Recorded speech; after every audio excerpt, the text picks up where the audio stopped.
తిరుపతిలోని నేషనల్ సంస్కృతం యూనివర్సిటీలో 2026-27 విద్యా సంవత్సరానికి అడ్మిషన్ల ప్రక్రియ ప్రారంభమైంది. 10వ తరగతి ఉత్తీర్ణులైన విద్యార్థులు ఫ్రాక్ శాస్త్రి పైన కోర్సులకు ఆన్లైన్ ద్వారా దరఖాస్తు చేసుకోవచ్చని వైస్ ఛాన్సలర్ కృష్ణమూర్తి తెలిపారు. విద్యార్థులు ఈ అవకాశాన్ని వినియోగించుకోవాలని సూచించారు. 13 ఏళ్ళు అయిందంటావు నువ్వు.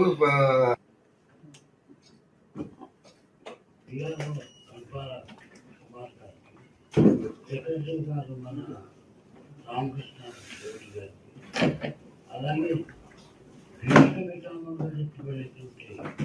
విశ్వనాథరెడ్డి గారి వారి కుమారుడు ఈ అబాకస్ వేదిక్ మ్యాథమెటిక్స్ భారతీయ గణితం ఈ మూడు కలిసి ప్రజల్లోకి వెళ్ళి ఈ కొండేటువంటి కాలేజెస్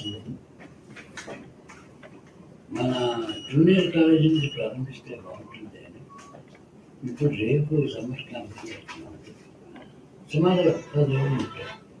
అలాగే స్టూడెంట్స్ అంటే ఈ వ్యాక్సిన్స్ వల్ల అభారంగా తిరుగుతూ ఉంటారు. వాళ్ళకి కొంచెం అవేర్నెస్ తీసుకొస్తే దీనికి చాలా బాగుంటుంది. ఇంతేకాకుండా మాకు యోగా చెప్పి యోగా ఇది కూడా ఉంది సంప్రదాయించడానికి. అంటే మోడర్న్ సబ్జెక్ట్స్లో ఇవన్నీ కూడా ప్రజల్లోకి వెళ్ళాలి అని ఉద్దేశం. అంటే తెలుగు ఇంగ్లీష్ లాంగ్వేజెస్ కాబట్టి ఆ హెడ్స్ డిపార్ట్మెంట్ వాళ్ళని పిలిచాను. ఇవాళ కాబట్టి రాలేకపోయారు.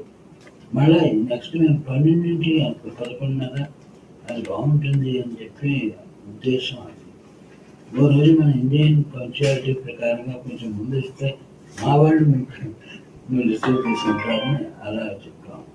సారీ మీకు లేట్ అయింది.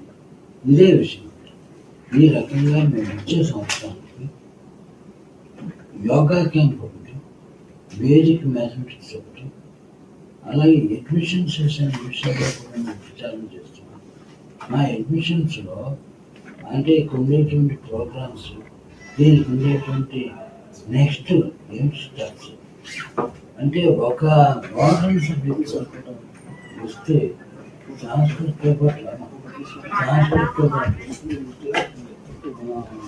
మోడర్న్ సబ్జెక్ట్స్ అంటే మోడర్న్ సబ్జెక్ట్ ప్రారంభించి దాంట్లో సంస్కృతి కూడా చేస్తాం. ఇది ఉద్దేశం. దాని నుంచే 22 డిపార్ట్మెంట్స్ చెప్పాము. 14 డిపార్ట్మెంట్ ఆల్రెడీ రిజిస్టర్.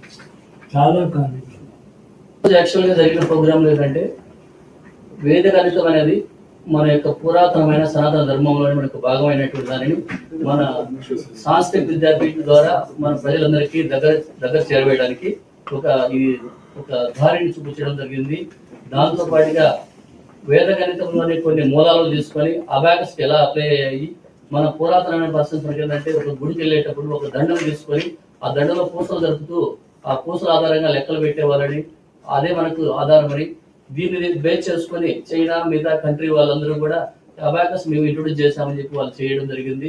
కానీ భారతదేశ సనాతన ధర్మం కూడా ఫస్ట్ ఆఫ్ ఆల్ మనకి ఈ ప్రోగ్రామ్స్ అన్ని కూడా మన దేశంలో ఇంక్లూడ్ అయి ఉన్నాయని మనకు ఒక హిస్టరీ ఉండేది. దాంతో పాటుగా భగవద్గీత శ్లోకాలు నేర్చుకోవడం వల్ల పిల్లలకు చక్కటి వాక్చాతుర్యం అవలంబిస్తుంది. అందులో భాగంగానే మన అపుస్మా Andhra Pradesh private unaided schools association తరఫున సాంస్క్రిట్ ఒక సబ్జెక్ట్ ను అన్ని స్కూల్స్ లో ప్రవేశపెట్టాలని సార్ మనకు ఆదేశించారు. దాంతో పాటు మేము కూడా మా యొక్క అసోసియేషన్ కి మేము రిప్రజెంటేషన్ ఇవ్వడం జరిగింది. అందులో భాగంగానే ప్రతి స్కూల్లో కూడా ఒక సబ్జెక్ట్ పెట్టి మన హిందూ ధర్మాన్ని మనం అవలంబించాలని దాంతో పాటు కోరుకుంటూ ఉన్నాము.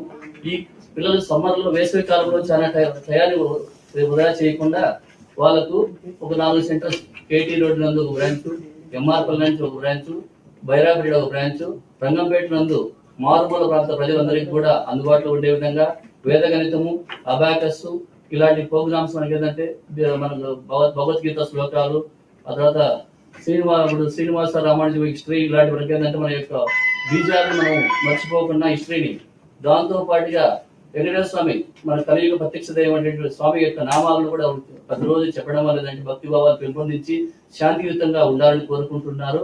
అందులో భాగంగానే ఈ సమ్మర్ క్యాంపు సార్ మన VC సార్ ఆధ్వర్యంలో పర్యవేక్షణ జరుగుతుందని తెలియజేయడం జరిగింది.